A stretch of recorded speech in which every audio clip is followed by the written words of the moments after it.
सद्गुरुनाथ महाराज की जय। जो कल वीडियो मैंने बनाया था उसमें मैंने नागा बाबाओं के विषय में बस अपनी एक छोटी सी भेंट का जिक्र किया था, जो कि बड़ी एक अद्भुत भेंट थी, क्योंकि साधु संतों का मिलना भी बड़े पुण्य प्रताप का कार्य होता है। और ये अपनी तपस्थली में जाके अपना तप करते हैं और भगवान में ध्यान लगाते हैं, समाज का कल्याण भी करते हैं। तो बड़ी कृपा से ही इन लोगों के दर्शन बड़े दुर्लभ होते हैं। तो मुझे अवसर मिला कि मैं कुंभ मेले में जाऊं और इन लोगों के साथ बैठ के कुछ चर्चा करूं। अब अगले दिन सुबह लगभग 10-11 बजे हमारा ये प्लान बना कि भाई आज हम उनकी बस्तियों में चलेंगे, जो नागा बाबाओं की बस्तियां होती हैं। तो मन में पहले से ही बहुत ज़्यादा रोमांच था कि देखते हैं कि कैसे लोग मिलेंगे, कैसे बाबा मिलेंगे, क्या बातें होंगी, उस समय कैसे हम अपने मन के जो भाव हैं वो कैसे प्रकट करेंगे।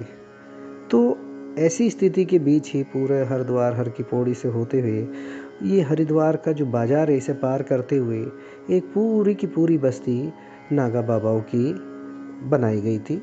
और उसमें जाने के लिए भी एक थोड़ा सा साहस चाहिए था, क्योंकि जब हम अंदर गए उस बस्ती में तो हमने क्या देखा कि वो चिलम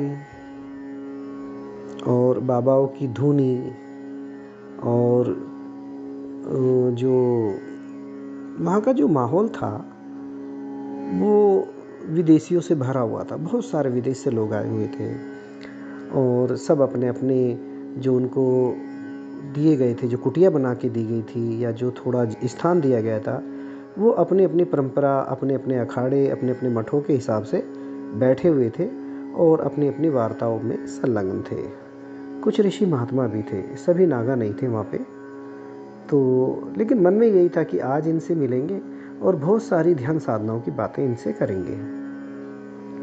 लेकिन कमाल की बात ये रही कि जब हम उस बस्ती में पहुँचे और जहाँ भी हम उनसे मिलने का प्रयास करते तो हमें दरवाजे पर ही रोक दिया जाता। तो साहिब साहब कभी हंसकर मुझे देखते, कभी मैं हंसकर प्रखर पांडे साहब को देखता। और एक बड़ी अजीब सी वो रही कि यार मतलब इतने बड़े अधिकारी हमारे साथ हैं और कमाल की बात है हमें मतलब अंदर तक भी एंटर नहीं किया जा रहा है और चिमटा दिखा के वो भगाते थे कि भागो यहाँ से। मैंने कहा ये नहीं समझ में आ रहा कि बार बार क्यों चिमटा दिखा के, या तो लोग यहाँ पे आते होंगे, फ़ोटोग्राफ्स लेते होंगे और हल्के स्तर के सवाल पूछते होंगे या कोई बहुत ही गहरी गुप्त बातें उनसे पूछते होंगे, वो नहीं कंफर्ट होते होंगे। तो ऐसे में हमें क्या करना चाहिए, साधु संतों की इच्छा मात्र पर हमें छोड़ देना चाहिए कि वो जब कृपा करेंगे, देखिए ये काम होगा तभी। कई बार क्या होता है कि हम बहुत अच्छी देव स्थान के पास से गुजर रहे हैं और मन में भाव आ रहा है कि नहीं यार अभी नहीं चलना है, बाद में कभी आएंगे। और कई बार क्या होता है कि हम घर में बैठे हुए थे और अपना झोला उठाया, अपने गाड़ी पकड़ी और आप किसी भी देव स्थान पे चले जाते हैं। तो ये कॉल होती है उनकी, ये देव स्थानों की कॉल होती है, जो हमारे पूर्व जन्मों के कुछ ऐसे भी होते हैं जिसकी वजह से हम इन स्थानों में एंटर पा पाते हैं। कमाल है, हमें कोई घुसने ही नहीं दे रहा था। जब पूरी बस्ती हम मतलब घूम रहे थे तो एक जगह जाके मैंने देखा एक दुर्वासा ऋषि टाइप के एक क्रुद्ध स्वभाव वाले साधु खड़े हैं गेट पे।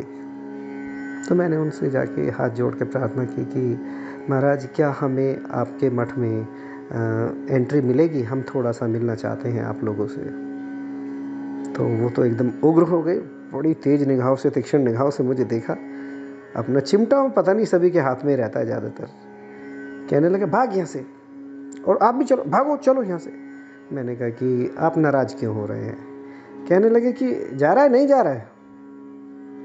तो उस समय मुझे काका जी जो मेरे गुरुदेव हैं उनकी सिखावनी याद आई कि बच्चे, अगर साधु संत आप पे अगर गुस्सा भी कर रहे हैं ना, तो समझ लीजिए आपका इसमें कल्याण भी है और आपके प्रति उनके मन में कहीं ना कहीं बहुत गहरा प्रेम भी है। तो मैंने उन्हें हाथ जोड़ के बोला कि महाराज देखिए, आप नाराज़ हैं, हो सकता है कि बहुत सारे लोगों से आपको ये बहुत सारी ऐसी बातें हुई हों जो, लेकिन हम बड़े सात्विक भाव से आप लोगों से मिलने आए हैं। और मेरे गुरुदेव तो ये कहते हैं कि अगर साधु संत नाराज़ भी हो रहा है तो समझ लीजिए कि इसमें भी आपका कल्याण है।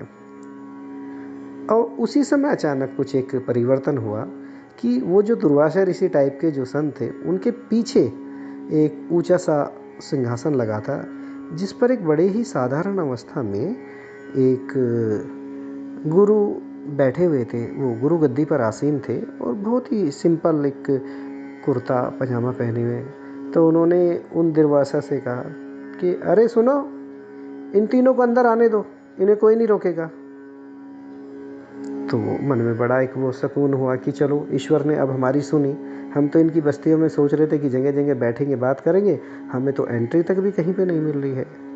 खैर, हम उनके जाके पैर छुए और उनके जाके चरणों में बैठ गए। अब हमने क्या देखा कि वो तो ऊंचे स्थान पर बैठे हुए हैं और उनके जो पूरा प्रांगण था, वो जिस सिंहासन पर बैठे हुए थे, उनके नीचे ज़मीन पे ही दरी वगैरह बिछा के, चादर वगैरह बिछा के, लगभग 20-25 बड़े भयंकर रूप वाले साधु महात्मा नीचे लेटे हुए हैं, पड़े हुए हैं। किसी के पास कमंडल है और चिमटा है, धूनी है, और किसी ने माथे पर लेप लगाया हुआ है, गले में किसी ने रुद्राक्ष की माला पहनी हुई है, किसी ने कई माला पहनी हुई है। तो बड़ा विहंगम सा दृश्य था। और कमाल की बात है कि जो बिल्कुल साधारण अवस्था में थे, वो ऊपर बैठे हुए थे। तो जब हम बैठ गए तो सबसे पहले मैंने उनसे वार्ता शुरू की कि महाराज, मैं आपसे कुछ 1-2 बातें करने के लिए ही आया हूँ। मेरे मन में कुछ जिज्ञासाएं हैं, क्या आप मेरी जिज्ञासाओं का समाधान करेंगे? तो उन्होंने कहा कि बिल्कुल करेंगे, जो भी आपके मन में प्रश्न है आप ज़रूर कीजिए। और फिर उन्होंने हमारा परिचय पूछा। तो मैंने कहा कि महाराज जी, मैं एक फ़ोटोग्राफ़र हूँ। ये जो उदय साहे जी हैं, ये एक IPS ऑफिसर हैं, और ये प्रखर पांडे हैं, ये भी एक फ्रीलांसर फ़ोटोग्राफ़र हैं। तो मैंने कहा कि स्वामी जी, सबसे पहले तो मन में एक प्रश्न यही आ रहा है कि आप बहुत ऊंचे आसन पर बैठे हुए हैं और ये जो इतने विकराल रूपधारी हैं, जिनकी लंबी लंबी जटाएं हैं और गले में रुद्राक्ष है और इतना सारा ये जो इन्होंने साधु वाला वेश धारण किया हुआ है, ये ज़मीन पे आपके सामने लेटे हुए हैं, ये क्या रहस्य है? तो वो मुस्कुराए, हंसने लगे, कह रहे बिल्कुल, क्वेश्चन आपने बिल्कुल ठीक पूछा, बिल्कुल स्वाभाविक सी बात है, स्वाभाविक, कि ये अभी अपनी साधना के शुरुआत में है। अभी कोई इनमें से कोई हठ योग की साधना कर रहा है, कोई अघोर पंथ की साधना कर रहा है, कोई सब साधना कर रहा है, कोई भिक्षाटन कर रहा है। जिसको जिस स्तर पर जो अपनी यात्रा कर रहा है ना, वो यहाँ पर इसलिए नीचे बैठा हुआ है क्योंकि अभी ये अपरिपक्व है, अभी इनकी बहुत ऊंची यात्रा होनी शेष है, अभी तो शुरुआत मात्र है। तो इन्होंने ये ऊपरी जो अपना जो ये चोला है, ये धारण कर रखा है, लेकिन जब ये एक अच्छी अवस्था में जो जो आगे बढ़ेंगे तो ये बिल्कुल साधारण सरल मानव की तरह से होते हुए चले जाएंगे। तो मन में एक बड़ा वो आया कि भाई, हम तो सोचते थे स्वामी जी कि ये विकराल रूपधारी सबसे बड़े वो हैं, साधु हैं, और जो बहुत साधारण होते हैं वो बिल्कुल मतलब आप जैसे हमें नज़र आ रहे हैं। वो खूब मुस्कुराए, कहने लगे कि देखिए, अब आप आए हैं तो आपकी शंका का जो समाधान है वो भी ऐसे ही होगा। सच्चाई यही है, अभी इनकी बहुत ही शुरुआत की स्थिति है। कोई 5 साल से, कोई 4 साल से, कोई 8-10 साल से साधना अपने अपने तरीके से कर रहे हैं। जैसे जैसे आगे बढ़ेंगे सरल होते चले जाएंगे। तो मैंने कहा कि स्वामी जी, क्या ये आप सारी साधनाएं जो आपने हमें बताई हैं वो कर चुके हैं? तो हंसने लगे, कहने लगे तभी तो यहाँ पर बैठा हुआ हूँ। तो मन में और ज़्यादा जिज्ञासाएं हुई। फिर मैंने उनसे ध्यान, जो ये अपनी पद्धति है ध्यान वाली, इसके विषय में कुछ बातें की। और फिर मैंने उनसे ये भी पूछा कि स्वामी जी, मन में एक और भाव है।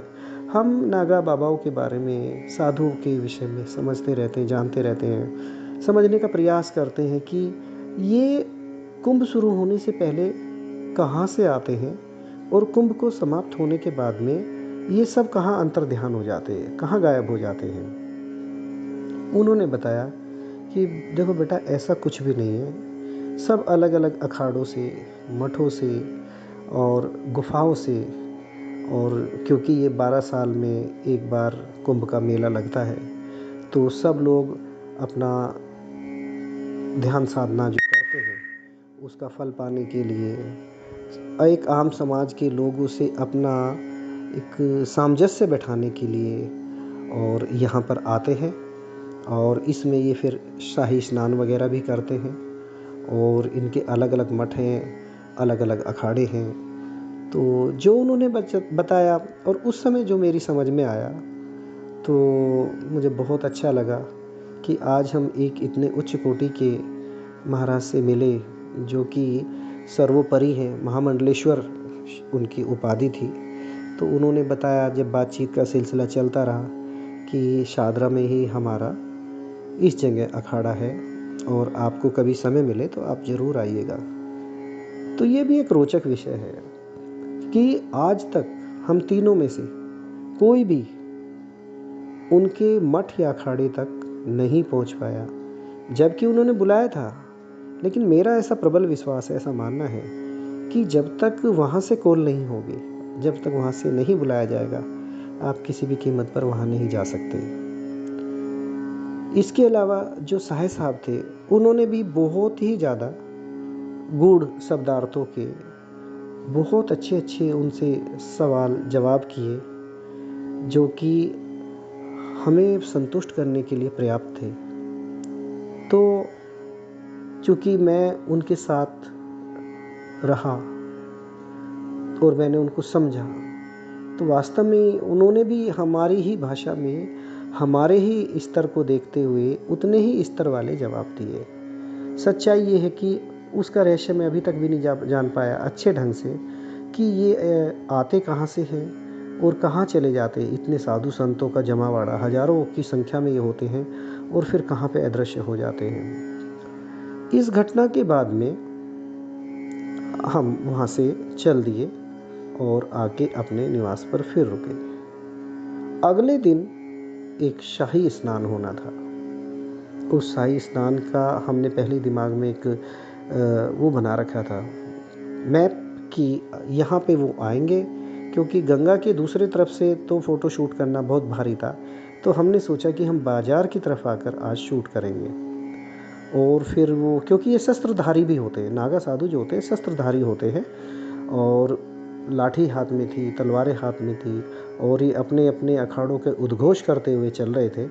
तो हमने उनकी बहुत अच्छी वहाँ पे फ़ोटोग्राफ़ी की, जो भी अपनी उस समय बन पड़ी। और वो भी एक बहुत ही विहंगम दृश्य होता है, जब वो नदी से स्नान करने के बाद आते हैं और अपने अपने जो उनकी जो ये कला होती है, अपने हथियार चलाने की, लाठी चलाने की, तलवार, और जो वो नारे लगा रहे थे, तो ऐसा लग रहा था सीधे हम जैसे हम देवलोक में ही खड़े हुए हैं, इतने नागाओं के बीच। उन्होंने कई बार हमें वो भी दिखाई, तलवारें भी दिखाई भगाने के लिए कि भागो यहाँ से। उनका एक ये पैट वर्ड है कि भागो यहाँ से। तो हो सकता है कि बहुत सारे फोटोग्राफर्स उनकी फ़ोटोग्राफ़ी को करके अलग अलग रूप में, क्योंकि वो नागा जो साधु होते हैं वो पूर्णतः नग्न अवस्था में ही होते हैं, दिगंबर अवस्था में ही होते हैं। और बाहर के लोग आते होंगे, उनके फ़ोटो शूट करते हैं, उनका उपहास उड़ाते होंगे या उन फोटोग्राफ्स को बेचते होंगे। ये जो भी उनका जो परसेप्शन था साधुओं का, वो ज़्यादा वो नहीं था। तो हमें तो जहाँ भी वो मिले, हमने दंडवत होकर उनको प्रणाम किया और पूरी श्रद्धा और समर्पण और शरणागति के साथ उनको शीश झुकाया। और वो हमारी वास्तव में एक बहुत दिव्य और बेजोड़ यात्रा रही। और उसके बाद में हमने शाम की वहाँ पे आरती भी ली गंगा जी के किनारे। गंगा माँ से मन ही मन बहुत कुछ प्रार्थना की। सच पूछो तो इच्छाएं तो है ही नहीं, लेकिन फिर भी आ जाता है। भौतिक जगत में है तो माँ से बस यही कि हमारे मन में शांति रहे, कृपा बनी रहे आपकी, और बस ये जीवन जो आपने दिया है वो जीवन बस आपकी कृपा मात्र से ऐसा ही चलता रहे। ऐसे इसी भाव से और नागाओं के साथ रह के साधु संतों का सानिध्य लेकर हम फिर 3 दिन के बाद में दिल्ली के लिए हमने प्रस्थान किया। ये मेरी एक बहुत ही ना भूलने वाली, बहुत ही दिल की गहराइयों से कही हुई एक उनसे नागाओं से भेंट रही। और भविष्य में मैं आपको इस विषय में और बहुत कुछ उच्च कोटि की जो अपनी यात्राएं हैं उनके विषय में अवश्य बताऊंगा। सद्गुरुनाथ महाराज की जय।